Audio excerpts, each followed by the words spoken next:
Muy bien, sean todos nuevamente bienvenidos, que el Señor los bendiga y vamos a dedicar estos minutos, como siempre, a la meditación de la palabra del Señor. Bien dice que las cosas más elementales y básicas son las más importantes. Esto en la vida cristiana es cierto también porque las cosas fundamentales y básicas son las que van por debajo de la edificación. Es decir, nuestra vida cristiana requiere de un fundamento sólido, un fundamento firme. Si ese fundamento está bien colocado, todo lo que edifiques encima va a estar bien, se va a sostener. Pero si el fundamento de tu vida es débil, o sencillamente no hay fundamento, entonces todo lo que construyas corre el riesgo de caer y perderse. Muchos cristianos no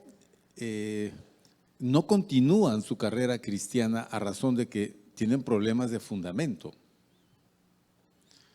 Es como decir,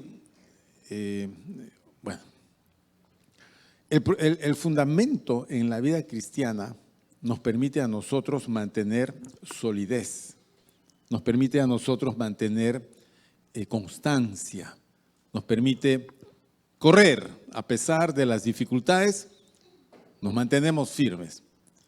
Entonces, los que tienen un fundamento débil manifiestan siempre inconstancia, problemas, desánimos, y a los creyentes se les conoce por la clase de fundamento que tienen. ¿Cuál es el fundamento en la vida cristiana? El fundamento en la vida cristiana es la palabra de Dios, siempre. No existe otra. Para nosotros, el fundamento de nuestra vida eran nuestros pensamientos, nuestras opiniones, nuestro parecer. Cuando llegamos a Cristo, hay que cambiar.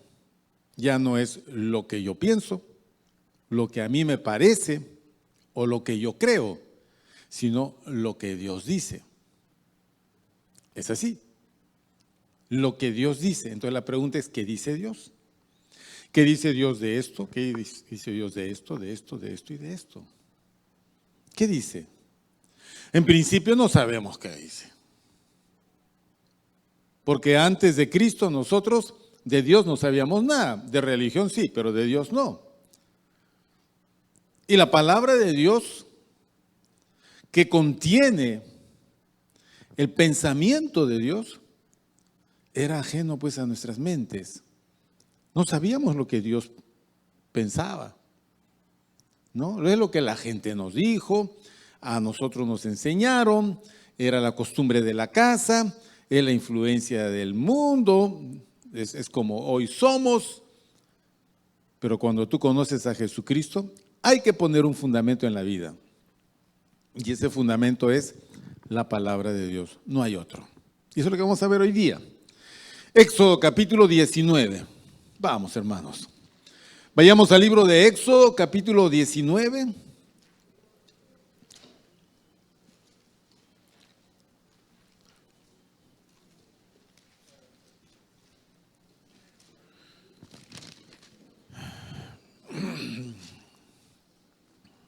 Ok, aquí estamos. Éxodo 19. ¿Estamos listos? Bien, oramos primero. Amado Señor, gracias te damos en esta mañana. Gracias por esta oportunidad que tú nos brindas de acercarnos a tu palabra. Esperamos que nuestros ojos sean abiertos y nuestros oídos sean prestos para escuchar tu voz. Y nuestro corazón tenga toda disposición para recibir la instrucción y haya en nosotros resultados como la semilla que sembrado en la tierra da fruto. Así nuestra vida, Señor, experimente bendición a razón de tu santa palabra en nosotros. Gracias por todo. Sea tu Espíritu Santo hablándonos, enseñándonos y guiándonos, dándonos entendimiento y comprensión. En el nombre de Jesucristo te lo pedimos. Amén. Bien, la historia de Israel nos sirve perfectamente para ilustrar esto que hemos venido diciendo. Vea usted. El pueblo de Israel a esta altura, en Éxodo 19, ya es un pueblo sumamente numeroso que ha salido de Egipto. Han estado en Egipto 400 años.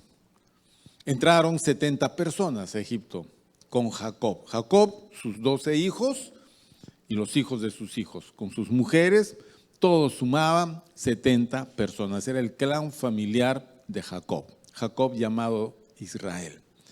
Entonces, una vez que estaban en Egipto a causa de José, es una historia que ya la mayoría de ustedes conocen, Israel fueron huéspedes de los egipcios, pero cuando se levantaron otros faraones que no conocieron a Josué, esclavizaron al pueblo de Israel. Entonces el pueblo de Israel, un pueblo viviendo en una nación que no era la suya, pasando de huéspedes a esclavos.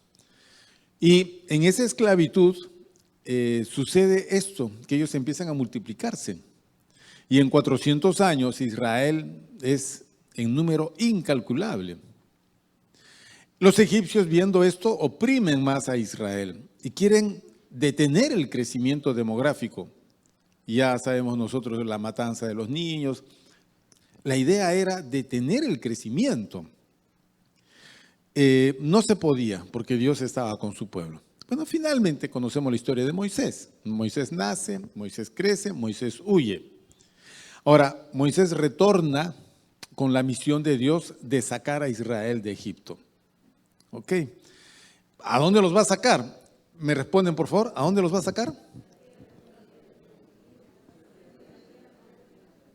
Interesante. Primeramente al desierto y del desierto a la tierra prometida. Ok. ¿Por qué no van de frente a la tierra prometida? Porque hay una instancia previa. Antes de poseer la tierra que Dios les da, primero tienen que conocer al Dios de sus padres. El Dios, ¿cómo se llama? El Dios omnipotente, Dios de Abraham, de Isaac y de Jacob. Con ese nombre se le conoció. Pero ahora Dios se va a revelar con otro nombre. El mismo Dios va revelándose, va mostrándose a su pueblo. Se va a llamar Jehová. Ok, entonces, ¿qué hay que hacer? Llevar al pueblo al lugar donde Dios se va a revelar a su pueblo, a Israel. Y ese lugar es Sinaí, al pie del monte. Allí acampa Israel. Versículo primero. En el mes tercero de la salida de los hijos de Israel de la tierra de Egipto, en el mismo día llegaron al desierto de Sinaí. Habían salido de Refidim y llegaron al desierto de Sinaí y acamparon en el desierto. Y acampó allí Israel delante del monte. Bien, Moisés sube para recibir instrucciones de Dios. ¿Sube a dónde? Al monte. Porque Dios hablaba con Moisés. ¿Dónde hablaba? En el monte. Allí tenía que haber un encuentro. Ya no Moisés con Dios, sino el pueblo con Dios. Un encuentro, llamamos nosotros un encuentro personal. Hay que conocer a Dios en persona, no de referencia, en persona. ¿Ok? En persona. Entonces, el pueblo fue, se presentó, Moisés llegó, subió al monte y Dios le dijo, bien, al tercer día me voy a manifestar a este pueblo, mándales que hagan esto, que no hagan esto y que se mantengan así, que cuiden acá y que yo me mostraré a ellos. Y así fue. Versículo 16.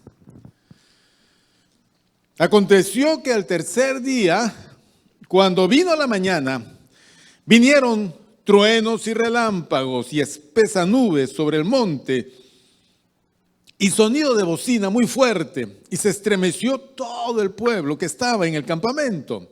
Ha sido una cosa estremecedora, pues. Y Moisés sacó del campamento al pueblo para recibir a Dios.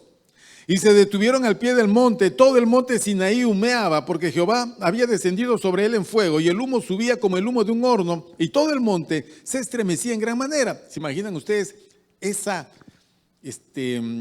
manifestación de Dios? Versículo 19, el sonido de la bocina iba aumentando en extremo. Moisés hablaba y Dios le respondía con voz tronante. Y descendió Jehová sobre el monte Sinaí, sobre la cumbre del monte, y llamó Jehová a Moisés a la cumbre del monte, y Moisés subió. Y Jehová dijo a Moisés, desciende ahora, ordena al pueblo que no traspase los límites para ver a Jehová, porque caerá multitud de ellos. Y también que se santifiquen los sacerdotes que se acercan a Jehová, para que Jehová no haga en ellos estrago. Moisés dijo a Jehová, el pueblo no podrá subir al monte Sinaí, porque tú nos has mandado diciendo, señala límites al monte y santifícalo. Y Jehová le dijo, ve y desciende, y subirás tú y Aarón contigo, mas los sacerdotes y el pueblo no traspasen el límite para subir a Jehová, no sea que hagan ellos estrago. Entonces Moisés descendió y lo dijo al pueblo. Muy bien, ahí está.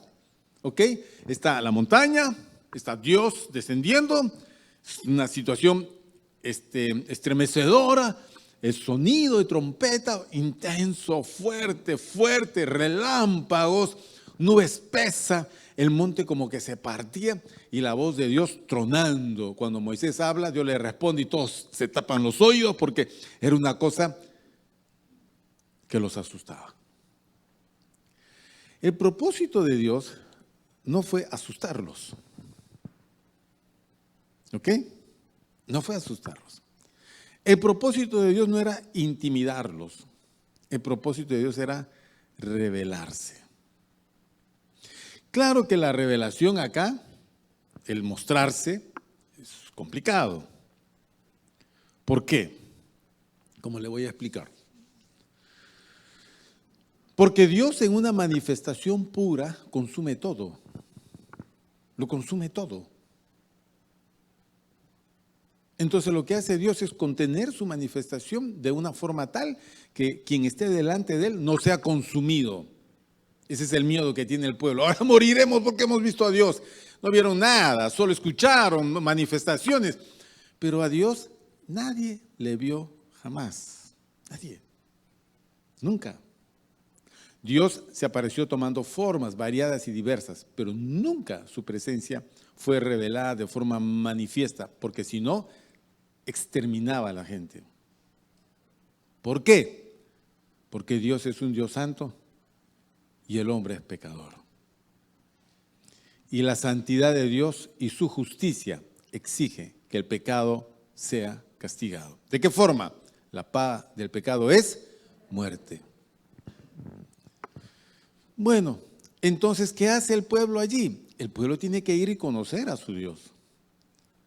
Para nosotros conocer a Dios es tener una figurita en la casa, es tener un rostro, ¿no es cierto? Jesús, su barba, su cabello, su postura, su mirada, lo que fuere. O Jesús en la cruz, o Jesús en brazos de su mamá, o el Señor un anciano, ¿ok? Entonces, el Espíritu Santo, una paloma. Para nosotros, las cuestiones visuales de ese tipo nos llevan a un error total y completo. Porque esa no es la manera de conocer a Dios. Eso es como conocer a alguien por una foto. Tú ves una foto, sí, ciertamente puedes ver ahí características, cabello, frente, nariz, ojos, cejas, pestañas, labios, mejillas, no sé qué más puede ver, orejas, alguna parte del cuello, mandíbula, ya está, eso es todo. ¿Pero qué más podemos decir a la persona? Nada, yo no sé nada de esta persona. El plan de Dios no fue que le vean la cara. Porque si este pueblo me ve la cara, ¿qué será de sus hijos que nunca me han visto la cara? Y de la descendencia de ellos que nunca verán mi cara. ¿Para qué sirve mostrar la cara a una generación que esa transmisión del conocimiento de Dios no puede ser transmitida a los demás?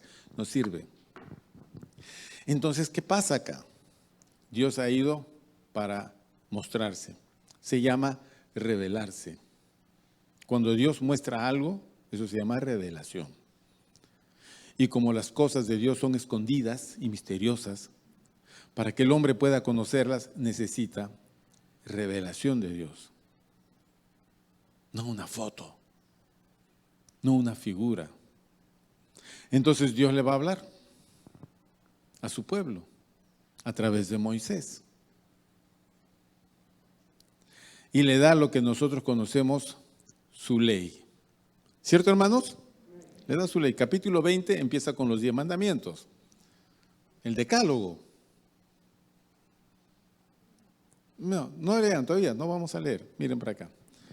Entonces, ¿qué hace Dios? Empieza con lo primordial, el decálogo. El decálogo es mostrar a Dios en función de la vida del hombre. Es como decir, vas a ir a la iglesia, le dices al niño, te vas a poner esta ropita, te vamos a peinar, te vas a bañar primero, obviamente. O sea, preparas al niño porque va a ir a la iglesia, al culto. Le estás enseñando a mostrar respeto y consideración hacia quien va a visitar, que es Dios, aunque no vea a Dios. El niño empieza a despertar en nociones de reverencia, de respeto y de honra, también de fe. Está preparado para eso. En función de, nosotros tenemos que conocer a Dios. ¿Pero qué conocemos de Dios? Hay un aspecto de Dios que es el que va a conocer este pueblo, sus hijos, los hijos de sus hijos, hasta que nos alcanza a nosotros. Y sigue siendo Dios, pero no es la foto de Dios así de forma gráfica, sino es algo mucho más profundo. Esa es su palabra. No hay otra cosa. Esa es su palabra. Y lo primero que hace Dios es darle al pueblo su palabra. Comienza con la ley, porque había que hacer un pacto con este pueblo. Y el pacto contiene mandamientos y promesas, que es la ley. Estos mandamientos, aquí, estos primeros mandamientos se llama decálogo. Después vienen toda una serie de 400 mandamientos y preceptos y estatutos que Israel debería de obedecer, porque era un pacto con Dios. Bueno, vamos así rápidamente, versículo 1 del 20 dice, y habló Dios todas estas palabras diciendo, yo soy Jehová tu Dios, que te saqué de la tierra de Egipto, de casa de servidumbre. Tienes que entender que es Dios quien te saca de Egipto. Eso es lo que les está diciendo. Yo soy, tú no saliste, nadie te sacó, yo te saqué. ¿Ok? Por lo tanto, versículo 3, no tendrás dioses ajenos delante de mí. Israel no podía practicar la idolatría. Otros dioses. Dioses egipcios, dioses babilónicos, dioses cananeos, dioses filisteos. No, ningún dios, ninguna deidad pagana debes tú de adorar. No tendrás dioses ajenos delante de mí. No te harás, todo esto es el primer mandamiento, no te harás imagen, ni ninguna semejanza de lo que esté arriba en el cielo, ni debajo de la tierra, ni en las aguas debajo de la tierra. No te inclinarás a ellas ni las honrarás, porque yo soy Jehová tu Dios, fuerte, celoso, que visito la maldad de los padres sobre los hijos hasta la tercera y cuarta generación de los que me aborrecen. Prohibida la fabricación de imágenes. Que vamos a hacer a Jesús un crucifijo, ya prohibida la fabricación de imágenes. Que Dios haga prohibida la fabricación de imágenes. Lo está diciendo. Entonces, ponerle fundamento a este pueblo era enseñarle a no ser idólatra. Y la idolatría, mis queridos hermanos, es un problema que nosotros en este tiempo tenemos metido adentro. Porque hemos aprendido a ser idólatras toda nuestra vida. Nosotros, por ejemplo, adoramos un Dios al cual idolatramos, se llama el dinero.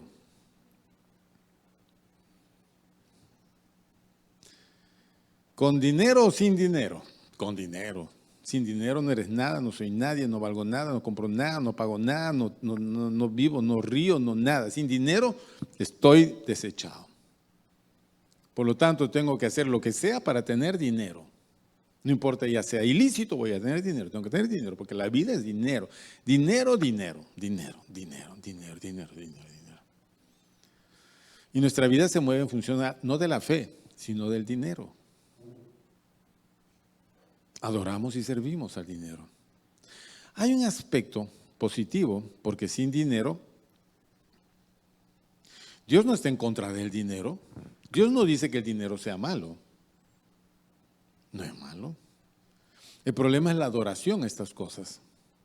Dinero o lo que se llame. La adoración a cualquier cosa o persona que no sea Dios, eso es lo malo. Y Dios le está enseñando esto a Israel. Entonces le empieza a dar su ley. ¿Ok? Segundo, tercero, cuarto, 10º mandamiento y lo demás. Entonces, ¿qué le dio Dios a Israel en el desierto? ¿Una imagen? No. No. Le dio su palabra. Conocer a Dios era recibir su palabra. ¿Por qué? Porque la palabra de Dios iba a generar cambios extraordinarios en la vida del pueblo.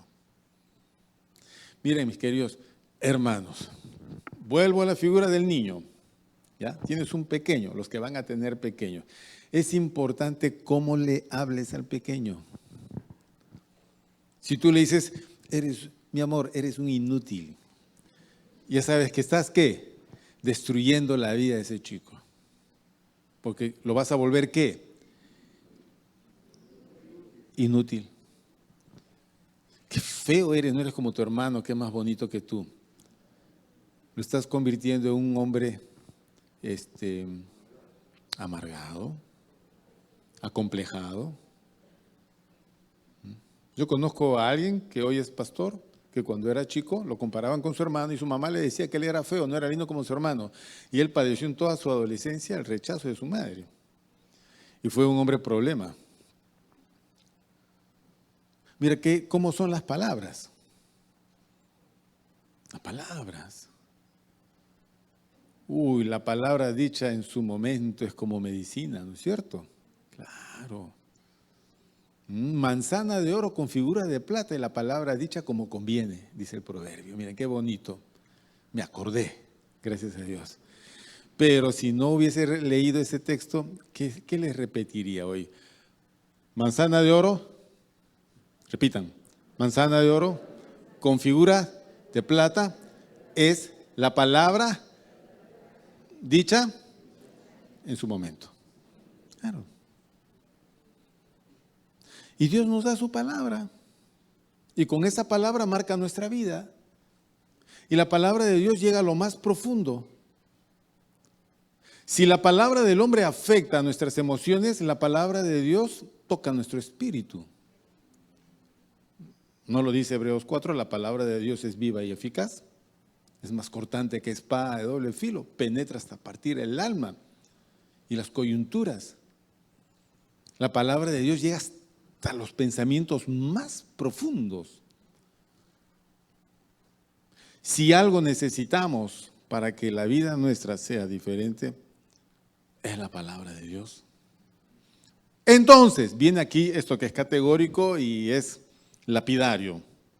Tú conoces una persona y tú sabes cuánta vinculación tiene con la palabra o no. Tú ves a alguien y dices, se no lee la Biblia. Y se no lleva la palabra en su corazón. Por eso tiene el carácter, el genio, la mirada, las maneras, las formas, los pensamientos, las pesadillas, los arranques, sus enojos, su tacañería, su lascivia. Por eso es así, por eso es complicado, por eso tiene vicios, por eso tiene ataduras, por eso tiene esto y tiene el otro. ¿Por qué? Porque en su corazón no hay palabra de Dios. Porque si la palabra de Dios es viva y eficaz, palabra viva significa que da vida. La palabra de Dios es eficaz para dar vida. Dios no quería que Israel entre llevando imágenes de Dios. Dios quería que Israel entre a Canaán llevando la palabra de Dios. Más importante que la comida es la palabra de Dios. El texto que Jesús le dijo a Satanás es el texto que Dios le dijo a Israel. No solo de pan vivirá el hombre, sino de toda palabra que sale de la boca de Dios. De eso vamos a vivir. Bueno, me cansé. Deuteronomio, capítulo 8. Para que me crean, pues, vamos a combatir la incredulidad.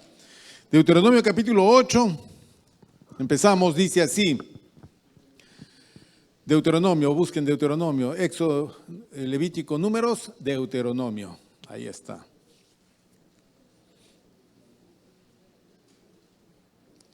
Mis queridos hermanos, ustedes saben que ya no hay obligatoriedad de usar mascarilla, ¿no es cierto?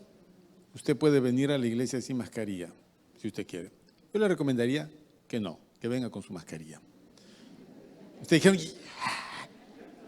le eché un balde de agua fría. Es que el problema es que estamos encerrados acá.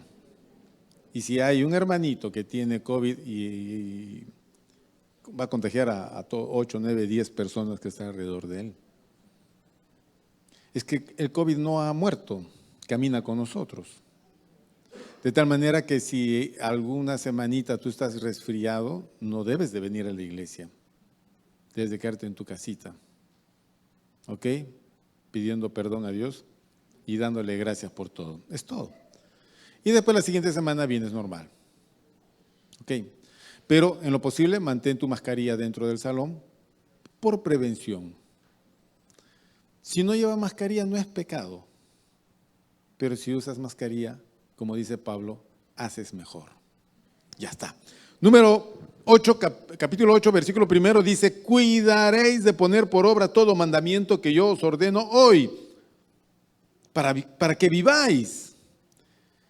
Miren qué interesante. ¿Para qué tengo yo que leer la Biblia, pastor? Para que vivas, pues, hermano. Para que vivas. Solo que tú le llames vida a eso, ¿no? No. Y seáis multiplicados, y entréis y poseáis la tierra que Jehová prometió con juramento a vuestros padres. Y te acordarás de todo el camino por donde te ha traído Jehová tu Dios, estos 40 años en el desierto, para afligirte, para probarte, para saber lo que había en tu corazón, si habías de guardar o no sus mandamientos. Y te afligió y te hizo tener hambre. ¿Se puede tener hambre y esto es de parte de Dios? Obvio, hermano. Se pueden pasar por situaciones muy difíciles y Dios las conoce. Porque todas las cosas nos ayudan a bien de los que amamos a Dios, de los que conforme a su propósito hemos sido llamados. Dios tiene un propósito para tu vida y en el desarrollo de ese propósito hay situaciones y hay situaciones. Dios las controla todas, ninguna de ellas se le escapa. El propósito final es que nosotros conozcamos a Dios. Bueno, dice, para que tengas hambre, y te sustentó con maná, comida que no conocías tú, ni tus padres la habían conocido, para hacerte saber que no solo de pan vivirá el hombre, mas de todo lo que sale de la boca de Jehová, vivirá el hombre. Ahí está el texto. Si lo leíste en Mateo, ya sabes de dónde lo sacó Jesús, de Deuteronomio. Ya. Pero en el capítulo 11, viene ya de forma más directa, Deuteronomio 11.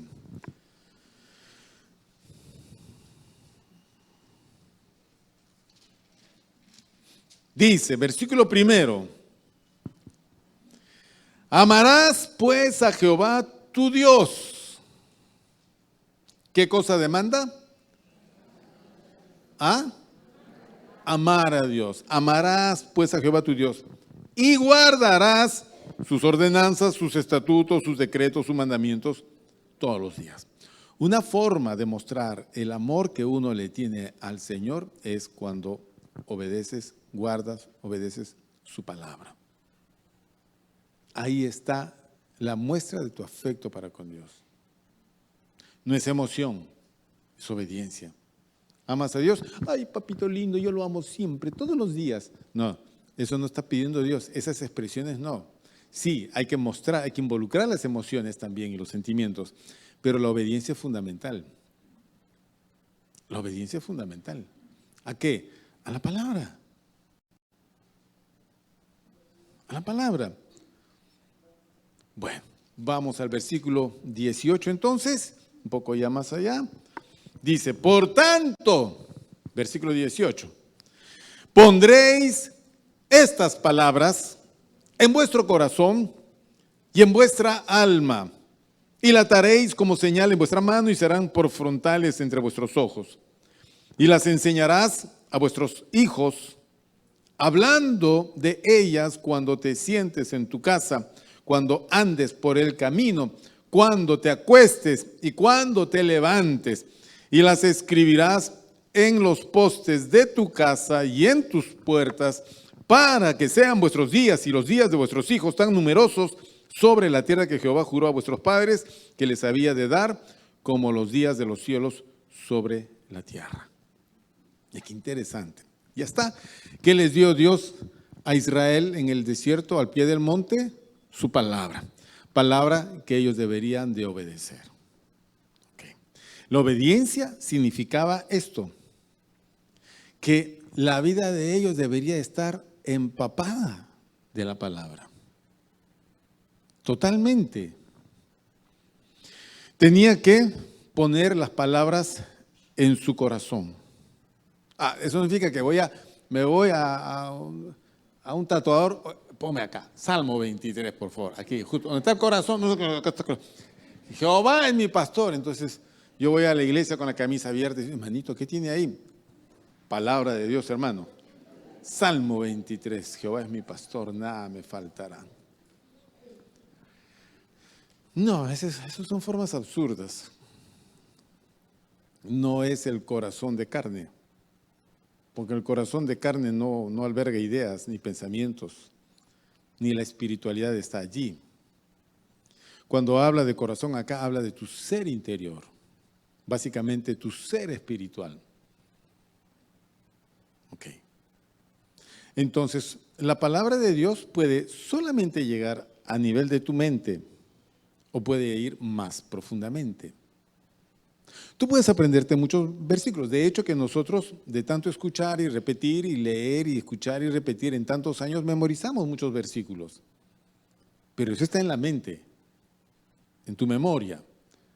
Y el asunto es que eso baje más profundamente a tu ser interior. Tu vida no sale de acá, tu vida sale de tu ser interior. De toda cosa guardada, guarda tu corazón, porque de él mana la vida, dice el proverbio y el salmo. Vamos, tenemos que guardar el ser interior. ¿Y cómo lo guardamos? Llenándolo de la palabra de Dios. Porque de otra manera la palabra se hace inservible. Miren, los fariseos en tiempos de Jesús era una secta totalmente estricta con la, digamos, la Biblia, pero solo en la letra. Y esta gente mataba con la letra, nunca vivificaba, nunca ayudaba. Todo era legalismo, todo era norma, ley, dureza, rigidez. Y con eso no se regenera a nadie. Corazón y en vuestra alma, todo el ser interior. La ataréis como señal en vuestra mano. Todas nuestras acciones tienen que estar involucradas con la palabra y serán por frontales entre vuestros ojos. Todo nuestro mirar y nuestro observar de la vida tiene que estar involucrado en la palabra.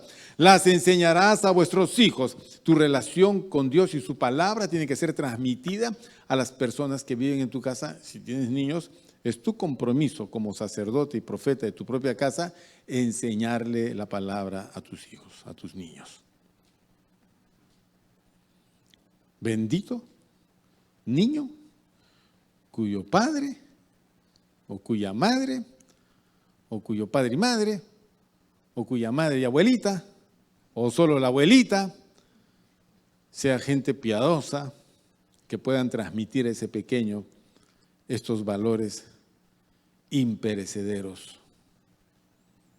Como cierto joven cuya madre y su abuela le transmitieron la fe no fingida. ¿Quién fue ese? Timoteo. ¿No? Timoteo. Desde niño, le dice Pablo, has sabido ¿qué cosa? Las sagradas escrituras. Miren qué interesante. Desde niño, un primario debería ser un experto en el Antiguo Testamento, que eran las Sagradas Escrituras de ellos.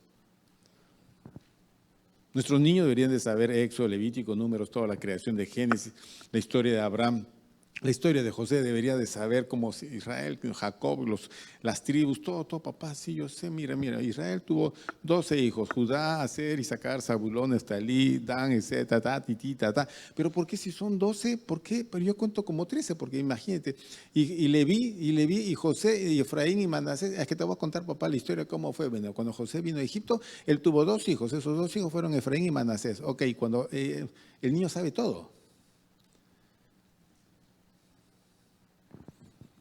Pero si metes al niño al mundo del TikTok, estamos fritos. Porque la gente que hace TikTok, el 99.9% son paganos. Hay cosas bien interesantes. Por supuesto que sí, hay cosas bien interesantes. El Instagram, hay cosas interesantes. Las redes sociales, hay cosas interesantes. La tecnología no es mala. El problema es el uso. Yo no tengo que hacer del niño un vicioso en estas cosas, pero lo tengo que llevar a las Sagradas Escrituras primero. ¿Y cómo es? Hablándole. Ahora, hermanos, yo les conté esta historia, ¿no es cierto? Les conté esta historia, pero como la mitad recién ha llegado, se la voy a volver a contar. Un padre de familia les dijo a sus hijos: hijos míos, yo voy a ayudarlos a que ustedes alcancen su sueño. ¿Ok? ¿Qué cosa quieren ser? ¿Qué cosa quieres ser tú? Le pregunta primero. Yo quiero ser un ingeniero, papá. Hijo, yo voy a esforzarme para que tú seas un ingeniero. Listo. ¿Y tú, amor? Le pregunta al segundo. Yo quiero ser médico, papá. Yo voy a hacer todo el esfuerzo para que tú seas un médico. ¿Y tú? Le pregunta al menor. Yo quiero ser un desgraciado, papá. ¿Un desgraciado? Le dice. ¿Cómo va a ser un desgraciado, hijo? Sí, yo quiero ser un desgraciado, papá. No, tú no puedes ser un desgraciado. Sí, pero no, hijo, ¿de dónde sacas eso? Es que cada vez que tú ves al vecino que tiene un buen carro, dices: mire ese desgraciado. Cada vez que sale el señor de una buena casa, dices: mire ese desgraciado. Todos los que tienen plata, para ti son unos desgraciados. Entonces, yo quiero tener dinero, quiero ser un desgraciado. ¿Captaron el asunto, mis queridos hermanos? Espero que sí. Y no nos damos cuenta, papás, no nos damos cuenta que a veces nuestro hablar es hueco. No contiene nada. Si es palabra de Dios, sí tiene contenido. La palabra de Dios es viva y eficaz. La palabra de Dios es la espada del Espíritu. Pero si nuestra palabra es como la del mundo, es una palabra hueca, su contenido es nocivo, todo es desgraciado, todo es porque no se muere, todo es porque no se largan, todo es porque no te vas, todo tú no tienes remedio, todo es igual que tu madre, eres igual que tu padre, tú eres un ladrón, tú eres una así, tú eres una renegona, tú eres un fastidioso, tú eres una... Y entonces los niños están escuchando ese ping-pong de insultos y así. Y al final de cuentas el niño se vuelve como el padre en versión corregida y aumentada. ¿Qué le ha enseñado al niño?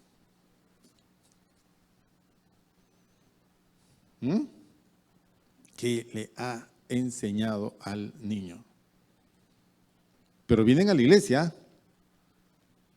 Complicado, ¿no?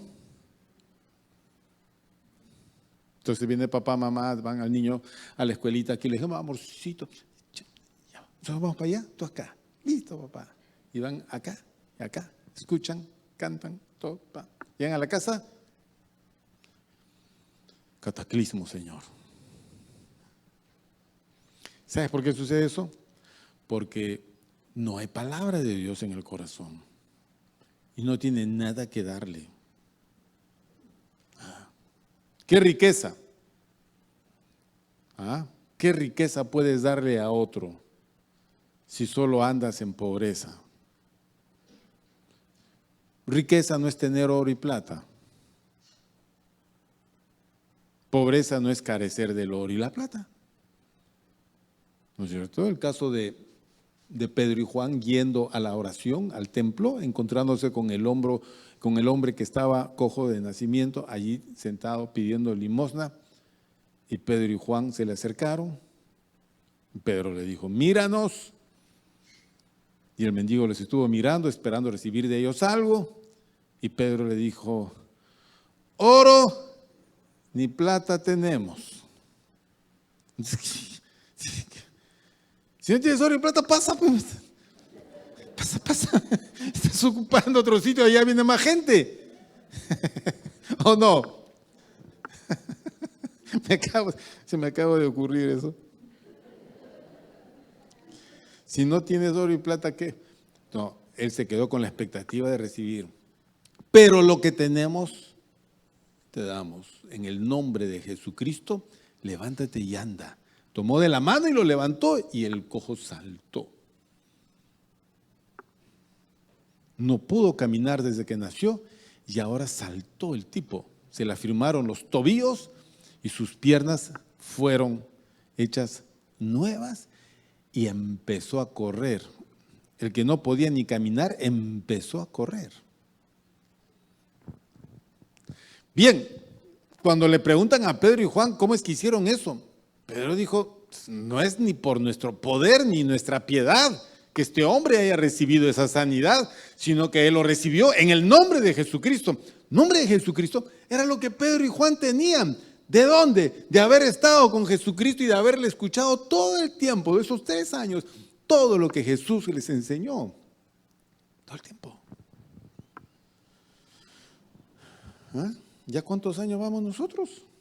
¿Hemos aprendido? ¿Lo estás enseñando a tus hijos? ¿Lo has aplicado en tu vida? Ahora los llevas a tus hijos. Miren, versículo 19 dice, y las enseñaréis a vuestros hijos, hablando de ellas, cuando te sientes en tu casa, cuando andes por el camino, cuando te acuestes y cuando te levantes. Es que en las tierras bíblicas, la gente humilde, todos dormían en una sola cama, en un solo cuarto. Entonces, padres e hijos se acostaban a la misma hora y se levantaban a la misma hora. No es como ahora que los hijos a las 7, la mamá a las 11 y el papá a las 3 de la mañana. ¿No? Bueno, algunos son así. Allá no, porque no había distracción, no había tecnología, no había nada. Entonces caía el sol, ya no había luz, prendías tu mechero y ya era hora de dormir, porque apenas cante el gallo y salga el sol, 5 o 6 de la mañana, tú tenías que estar de pie trabajando. Entonces dormías bien y te levantabas con energía. Bien te acostabas con tu familia, papá, mamá, hijos. Entonces ahí el hombre tenía que empezar a hablar de la palabra de Dios. Alguna cosa había que decir que tenga como contenido la palabra de Dios. Yo regresaba de la iglesia antes, cuando mis hijos eran pequeños, y llegaba, porque había reuniones todos los días, y me decía mi esposa, ahí te estaba esperando fulano, fulana. Y estaban esperándome, entonces yo tenía que ir a despedirme. Entonces iba, entraba al cuartito y me despedía. Ahí había que darles algo de ese contenido para que ellos puedan dormir en paz, tranquilos. Entonces los abrigaba, orábamos, chao amor, hasta la mañana siguiente. ¿Qué le damos pues a los hijos, mis queridos hermanos? Hay papás que ni siquiera han jugado con sus hijos, nunca han paseado con sus hijos. Porque nunca hicieron eso con ellos. Nunca. Entonces solo repetimos la mala formación que recibieron, la vamos transmitiendo. Y ellos se quedarán como nosotros, frustrados, hijos frustrados que se convierten en padres que van a frustrar a la siguiente generación. Por Dios que esa maldición se repite de padres a hijos. Hasta que la palabra de Dios llegue a uno y ese cambie las cosas y en lugar de dar palabras huecas, da palabra viva y eficaz.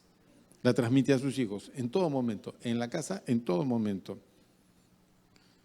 Versículo 20, y las escribirás en los postes de tu casa y en tus puertas. Qué loco. No es por escribir, qué loco decimos, no, pero está mal dicho. Qué bueno, ¿no? Tú llegas a la casa de alguien, entonces se encuentra ahí un cuadrito que dice, lámpara a mis pies es tu palabra y lumbrera. O si no, otro que dice, yo y mi casa serviremos a Jehová. Esta casa de Serapis es el tabernáculo de reunión, ¿no? Una cosa así de bella, pero no es así. No es por poner, pueden poner, pero no es por poner que las cosas van a cambiar en la casa. No. Cuando dice las escribirás en los postes y en tus puertas, eso significa que toda la experiencia de vida en ese hogar tiene que estar normado por la palabra. En esta casa, no como un fariseo, en esta casa se obedece. No, sino en esta casa todos honramos a Dios. Por lo tanto, en esta casa habrá siempre respeto, afecto, honestidad. No nos gritaremos, nunca levantaremos la voz, siempre estaremos así, seremos así. Yo nunca he visto a mi padre levantarle la voz a mi mamá. Nunca. Eso que mi mamá tenía un genio así. Pero mi papá, siempre cariñoso, es un hombre bueno. ¿Por qué tengo que seguir un mal ejemplo yo de alguien? Si la palabra de Dios llega a mi vida, yo tengo que darle a los míos eso, estableciendo en la casa las normas.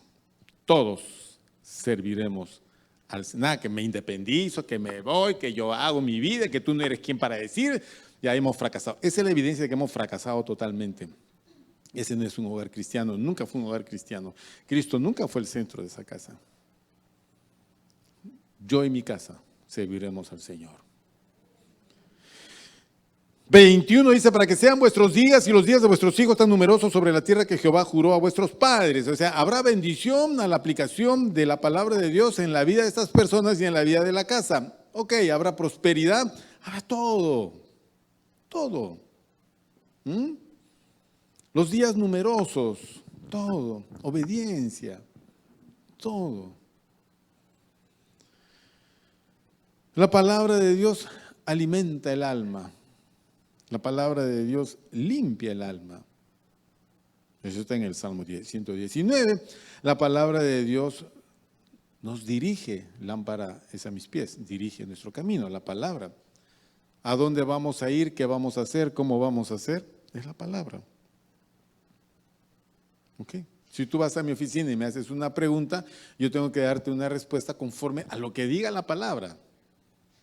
Darte una opinión bíblica. Si esa situación tiene como respuesta un versículo, te lo voy a recitar. Pero si no, es lo que la Biblia enseña como concepto de Dios. Dios no quiere esto, hermano, o Dios quiere así, o haga esto. La mayoría no hace, no obedece, pero se le da el consejo. Ya tú eres responsable de recibir ese consejo y ponerlo en práctica.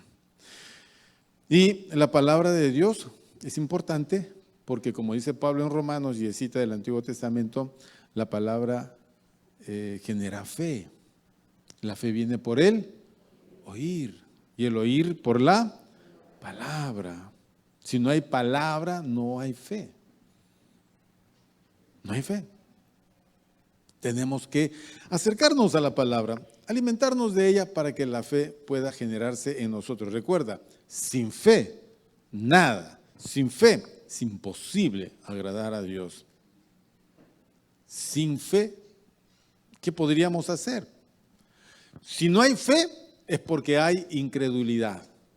Si hay fe, es porque no hay incredulidad. Lo uno elimina lo otro. ¿Quieres mejorar tu vida de fe? Bien. La palabra de Dios. La palabra de Dios. ¿Qué más decimos, hermanos? Que la palabra de Dios permanece para siempre, lo dijo el Señor Jesucristo en Mateo 21.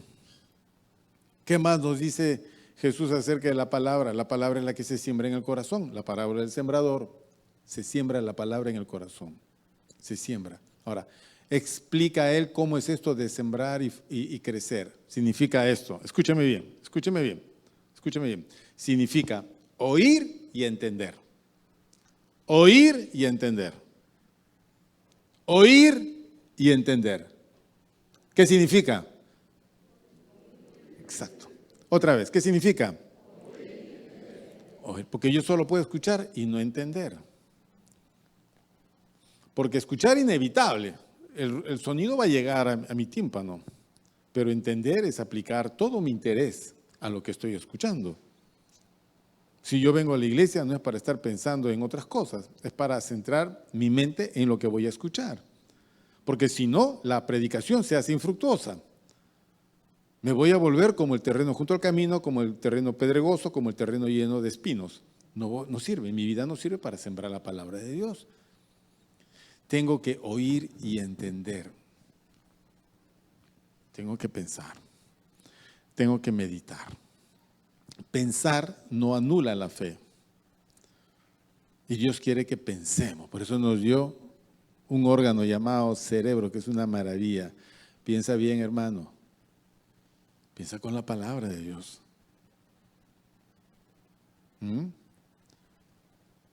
Oír y entender. Eso es lo que nos hace ser buena tierra. Lo importante, miren, en esa parábola, la buena tierra es el creyente que oye y entiende. Ese es el que da fruto. Los otros no dan fruto. Entonces, si yo deseo que mi vida sea fructífera, yo necesito creerle a Dios y entender lo que Él me enseña, obedeciendo su palabra. Mi vida será transformada. Okay. Si tienes muchos problemas, tu vida tiene un problema con la palabra. Con la palabra.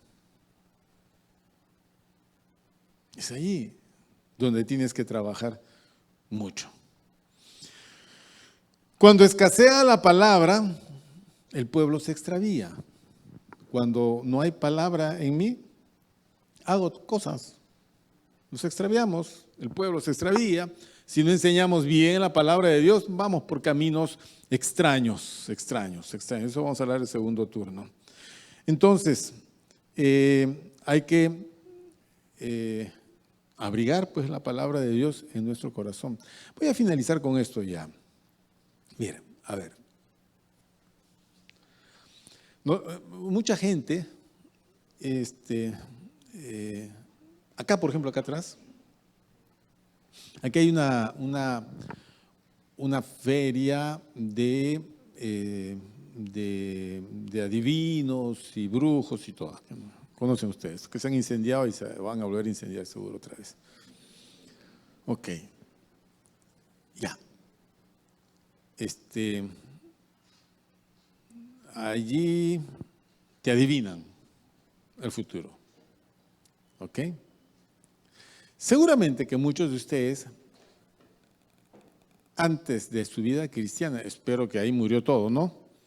Antes de su vida cristiana eran asiduos buscadores de la adivinación, su horóscopo, básicamente. Entonces se levantaba, iba al periódico, cuando había periódico, el horóscopo, y leían, yo soy tal signo. Y decían, si hoy día tu color favorito, tu número favorito, cuídate de los lunarejos. ¿Qué más decía? Entonces ya estaría predispuesto yo. ¿No es cierto? Es así. Porque estoy tratando de ver un futuro bueno para mí. Esa es la necesidad de saber del futuro. Bueno, ¿te imaginas si nosotros pudiésemos saber las cosas de mañana? Imagínate cómo sería todo. Imagínate que nosotros pudiéramos conocer cómo va a ser de aquí a 5 días. Miren, hermanos, hay gente que se especializa en eso y no son brujos. ¿Ok? O sea, yo puedo tratar de averiguar el futuro vía el ocultismo, o yo puedo tratar de predecir el futuro vía un estudio social. Entonces, bueno, aplico algunas reglas socioeconómicas, lo que fuere, ¿no es cierto? Empiezo a hacer proyecciones del precio del dólar, del tema del petróleo, lo mezclo con el tema de actualidad mundial, guerras, etcétera, aquí, para allá, la situación política. Entonces yo puedo decir, ¿saben qué? El país va a ir en este sentido y va a pasar estas cosas.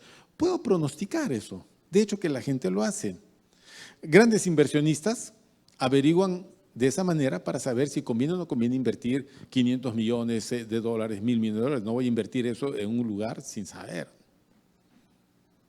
Pero lo otro de averiguar mediante el ocultismo, ese es el gran problema. ¿Cuál es el problema? Son dos. Uno, que si es el ocultismo, ese es el diablo. Y el diablo no sabe nada. Él no sabe el futuro. Pero el diablo sí hace lo que hacen los políticos. El diablo estudia. Y el diablo calcula. Y el diablo examina. Y el diablo sabe que si este se casa con esta, los hijos van a ser miserables. Él lo sabe, porque él lo ha hecho miles de años. Entonces hay que hacer que estos se conozcan, se casen, para que tengan una familia de miseria.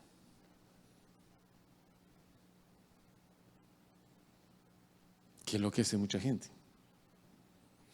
Por eso que cuando se le dice, ay, pastor no quiere que nos casemos, se va. Ay, yo no quiero que se casen todos, pero en el Señor, dice Pablo. Entonces, si te das cuenta, la Biblia sí te habla de tu futuro y te guía en el futuro, porque Dios sí conoce el futuro. Estas formas ocultistas es solo inducirte a caminos de temor, a caminos de ignorancia.